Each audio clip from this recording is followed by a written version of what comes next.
Mesdames, Messieurs, bonsoir à tous, bienvenue sur cette nouvelle vidéo. Si vous êtes tombé sur ça, c'est que vous pratiquez potentiellement la photographie argentique en 35 mm depuis déjà quelques temps. Vous avez envie de plus de découvertes, de diversité dans les appareils, mais peut-être aussi d'une qualité un petit peu supérieure. Vous avez bien fait cliquer sur cette vidéo car aujourd'hui c'est top 200 € moyen format. On va pouvoir voir ensemble ce qu'on peut trouver en dessous de 200 € en moyen format, donc que ce soit en 6.6, en 6.4.5 ou en 6.9.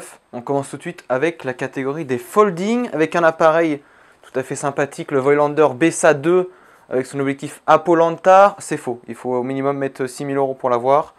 Donc de ce côté-là, ce sera un petit peu compliqué. Du côté de chez Acicon, on va pouvoir commencer à trouver des Super Econta à télémètre couplé, bien sûr, donc très appréciable pour faire la mise au point. Trouvable également avec différents objectifs, que ce soit du Tessar, du Opton, de l'Anastigmat aussi un petit peu tout simplement. C'est essentiellement ça qui va influencer les prix sur ces modèles-là, d'accord? Uniquement la qualité de l'objectif. Pour un peu moins cher, on va commencer à pouvoir trouver dans différents formats des plus petits folding, comme par exemple j'ai ici un petit Acicon, c'est le 521-16. Alors à savoir que chez Acicon, il y a beaucoup de références avec des noms chiants, genre que des chiffres, avec des genre chiffres slash autres chiffres. Bon, c'est un petit peu agaçant, donc je vais pas tout forcément retenir les références. Mais ici, on a donc le 521-16, qui est donc un petit folding, donc 6.6. Celui-ci, tout à fait agréable. Regardez, hop, ça rentre dans la poche. Quand on le ferme comme ça, bon, avec une petite poche un peu large, mais ça rentre tout à fait sympathiquement. Donc ça, je viens de le dire, c'est un modèle en 6.6. Il existe également des modèles plus petits, en 6.4.5. Comme ici, c'est quoi la référence? Là, c'est le 520 également. J'ai le 520 et le 515 ici, bien évidemment, qui sont tous les deux en 6.4.5. Donc ça, très sympathique. Encombrement moindre. L'avantage avec le 6.4.5, c'est qu'on peut faire jusqu'à 15 photos, voire un peu plus, en poussant un petit peu, voilà, de manière un petit peu underground. Contrairement à 12, avec un appareil 6.6. Donc ici, bien sûr, très appréciable. Ça, appareil personnel, ça que j'ai pas encore shooté avec, mais je le garde un petit peu. Objectif Tessar, voilà, obturateur de haute qualité. Donc ça, c'est possible d'en trouver aux alentours de, pour moins de 100 €. Vous commencez à avoir vraiment des beaux exemplaires, donc il ne faut vraiment pas hésiter à ce niveau-là. Toutes les marques ont fait un peu des petits foldings comme ça, que ce soit Kodak, Adox, Agfa, Mamiya également, ils en ont fait quelques-uns. Donc grosso modo, c'est toute la qualité. Il faudra juste faire attention. Là, j'ai un très bel exemple justement. Sur les Acicon, en tout cas, en fait, vous avez ici la petite peinture noire au bord sur les corps de la caméra qui s'effrite. Donc c'est un peu chiant, voilà, donc bon, ça en met un peu partout quand elle s'effrite un peu, ce qui fait que sur certains modèles comme ça, je l'ai complètement enlevé, donc ça lui donne un petit style tout à fait sympathique. Normalement c'était tout noir ici, donc je l'ai enlevé, donc bon, ça c'est des points sur lesquels, c'est uniquement esthétique, hein, mais sur lesquels il faudra faire un petit peu attention lors de l'achat. J'ai parlé du Voigtlander BSA 2 à l'instant même, il y a quelques minutes. En vrai, vous pouvez le trouver pour 200 €, ça va être un peu tendu, mais pour 300 €, vous pouvez commencer à le trouver avec l'objectif Color Scopar. Il me semble que c'est ça la ref. Voigtlander BSA 2, c'est vraiment à la Rolls-Royce. Télémètre couplé, bien sûr. Obturateur jusqu'à 1/500e, il me semble, dans mes souvenirs. Donc vraiment très sympathique. Mais le télémètre couplé, là, c'est vraiment un plaisir. Pour en avoir eu un il y a déjà quelques temps, c'est compliqué de trouver autant qualitatif sur un folding. On passe au TLR, Twin Lens Reflex, c'est les appareils typiquement à double objectif. Et on commence directement avec le Lubitel. Bien sûr, le Lubitel, il y a plein de gens qui n'aiment pas cet appareil, alors que franchement, pour commencer en moyen format, si vous ne savez pas trop ce que vous aimez entre les folding, les TLR, un petit peu les SLR aussi, franchement, pour tâter le terrain, c'est une très très bonne opportunité. Ce sera clairement le moins cher de tous dans les TLR. La qualité de construction n'est pas folle, hein, d'accord, c'est du plastique soviétique, donc voilà, on a connu mieux. Mais franchement, ça se trouve, pour 50-60 €, on est vraiment sur des beaux modèles dans ces tarifs-là. Vous pouvez commencer à en trouver à une trentaine d'euros dans ces eaux-là, pour les appareils un petit peu moins bien conservés, finalement. Mais les Lubitel, ouais, une fois que vous savez bien vous en servir, c'est vraiment très très sympa. Ce qui est un peu chiant, c'est au niveau de la mise au point. D'accord, c'est-à-dire que quand vous regardez le dépoli, sur un TLR classique comme ça, la mise au point se fait sur l'entièreté du dépoli, sur le verre de visée, d'accord. Sur le Lubitel, vous avez uniquement au centre un petit patch mat, un petit peu couleur mat. Et donc c'est uniquement là que se fera la mise au point. Heureusement, vous avez une petite loupe, bien sûr, juste ici, qui se déplie pour faciliter tout ça. Vitesse max à 1/250e, donc bon, c'est pas l'appareil le plus polyvalent, mais ça fait très bien le taf pour tâter le terrain, et franchement, Lubitel, c'est validé bien évidemment. Du côté de chez Semflex, on va avoir aussi pas mal de modèles. L'avantage, c'est que Semflex était une marque française, donc on a le stock en France ici, bien sûr. Essentiellement équipé avec des objectifs Sombertio, mais vous pouvez trouver quelques exemplaires avec des objectifs ingénieux, donc la Rolls française, bien sûr, connue dans le monde entier. C'est des appareils relativement simples, d'accord, avec, c'est-à-dire, en fait, on a un obturateur classique ici, comme sur un petit folding, à la place de l'objectif de prise de vue. C'est des appareils qui sont très simples, très faciles à réparer, bien sûr, dans la plupart des cas. Donc en cas de souci, ça c'est déjà un point en moins. Tous les modèles, grosso modo, sont tout à fait sympathiques. Il faudra juste éviter le modèle Joie de vivre, qui était un modèle un peu bas de gamme pour l'époque et qui est limité à uniquement 1/50e comme vitesse. Vous avez une seule vitesse à 1/50e. Donc pour shooter tous les jours, c'est pas vraiment top. Mais sinon, Semflex, très sympathique. Du côté des japonais, et notamment chez Yashica, on va pouvoir trouver tout ce qui est les Yashica d'entrée de gamme, un petit peu tout ce qui est Yashica Flex, Yashica A, Yashica Auto également. C'est grosso modo comme les Semflex hein, en termes de fonctionnement, donc vraiment très sympathique. Qualité appréciable. On va pouvoir commencer, en vrai 200 € ça stat, mais on va pouvoir commencer à trouver des Yashica Mat 124, pas le G qui est largement surcoté, mais le 124 tout court, avec cellule intégrée. Donc tout à fait sympathique avec, en plus vous avez le rappel des vitesses et diaph sur le dessus de l'objectif de visée. C'est-à-dire que typiquement, vous pouvez faire vos réglages directement en regardant le dessus de l'appareil et pas être obligé de tourner l'appareil dans tous les sens pour faire les réglages.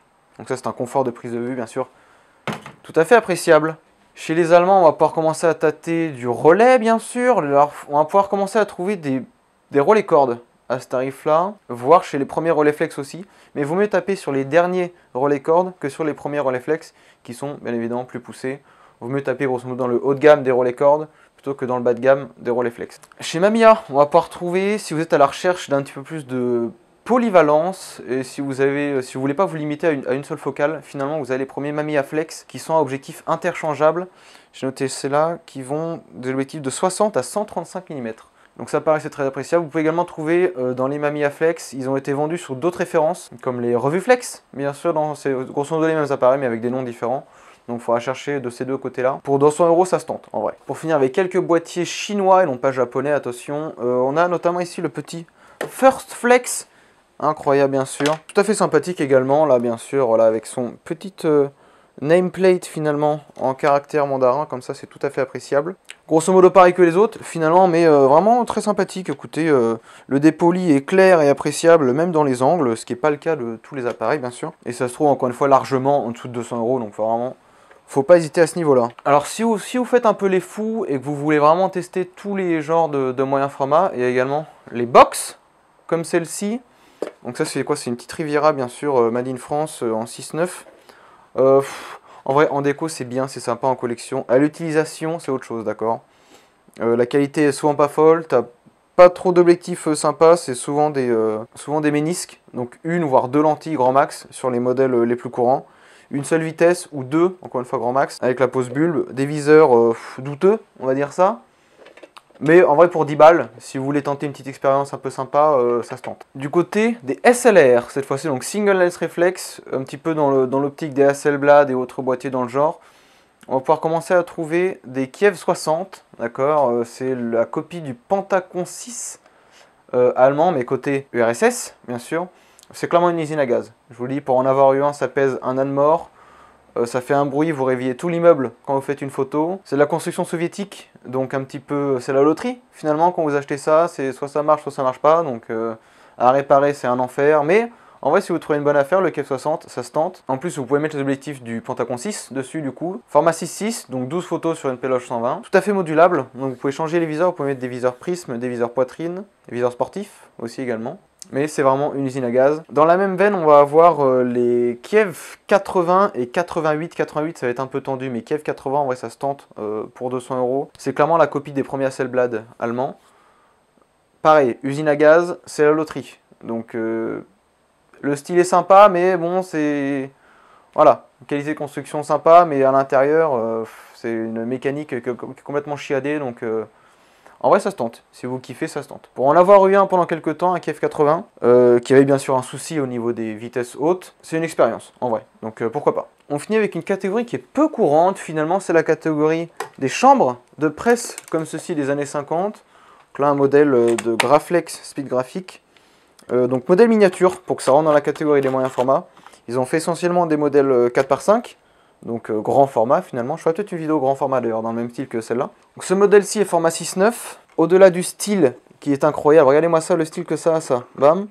Vous avez télémètre couplé qu'on voit ici, viseur classique sur le dessus, vous avez un viseur sportif qui se déplie comme ça et hop, vous pouvez faire viseur sportif un petit peu à l'ancienne.